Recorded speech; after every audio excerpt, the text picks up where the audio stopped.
Hello, this is Anke for Golden Camera. I have the pleasure to sit with Rick and Mark Armstrong on the famous grounds at Cape Canaveral where Apollo 11 launched. What kind of memories does that bring back? Sit here with me. Well, the first time we were here, the first time I was here, was for the Apollo 11 launch. We were not on ground at that point. We were on the Banana River on water in a boat, and that's where we were to watch the launch of Apollo 11. I saw the Apollo 17 launch here, which was the night launch, which was probably the most spectacular thing I've ever seen. And so coming back here always makes me remember that.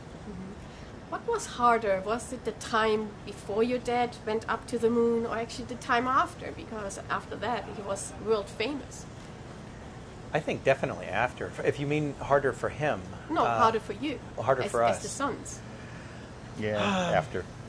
Yeah, I think. A while after we left Houston.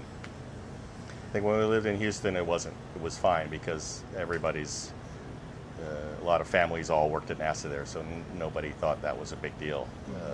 But when we moved away, I think that's when that's when the attention started to magnify, and it was not easy to deal with. Sometimes. And it was certainly harder on our parents, you know, because of the media attention and the constant demand.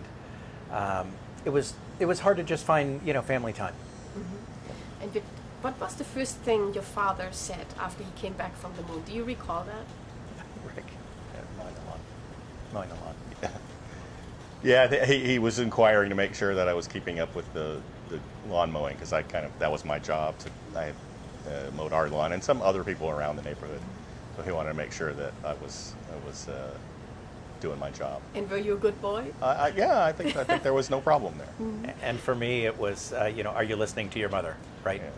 I was 6, so that was my primary job, was to listen to my mother and do what she said. Do you share this pioneer spirit that your father had? Absolutely, I think, and we try to spread it as much as we can. The space exploration and lots of other exploration, honestly, I think is good for the soul, and it gives people something to work towards, something to dream about, and I think that goes across cultures and nations, and it's sort of a ubiquitous thing. Since your father went to the moon, would you be interested in going to Mars? Absolutely, absolutely. Well, they need to figure out. They need to work out some of the technical issues. So right now, no, I don't think we're ready yet. But one day, maybe. Yeah.